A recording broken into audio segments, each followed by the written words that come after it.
Mummy college fee 5,000 అవ్వా. ఏ pocket మనీకా? కాదురా నా కాలేజ్ ఫీజు. 5,000 మీ కాలేజ్ కి? మాకే 70,000. సరే ఇస్తా, 5,000 సరిపోతాయా? అరే రారా బాబు, నా కాలేజీ టైం అయిపోతుంది. ఏరా సినిమాకి వెళ్తున్నారా? ఏంటంటే అంత మాట అన్నారు? ఈ 3 years లో మీరు కాలేజీ కోసం ఆలోచించడం ఇదే మొదటిసారి. డబ్బులు ఉన్నాయిరా సినిమాకి? ఉన్నాయమ్మా. Bye mummy. భద్రకుమారు అన్నకు కాల్ చేయి ఒకసారి. తమ్ముడు చెప్పు. హలో అన్న, ఎక్కడున్నారు?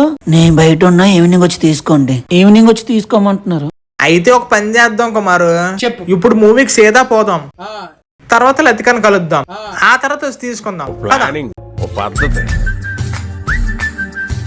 మార్నింగ్ నుండి కాల్ చేస్తుంటే ఏమైపోయావు? ఫోన్ పాడైపోయిందిరా. నీకోసం ఎంత టెన్షన్ పడ్డానో తెలుసా? అయినా నీ ఫ్రెండ్ ఫోన్ నుండి ఫోన్ చేయొచ్చు కదా. నేనే బ్యాలెన్స్ చేసుకుని సంవత్సరం అయింది. ఈసారి ఎప్పుడైనా ఇలా చేస్తే చంపేస్తా. బాయ్.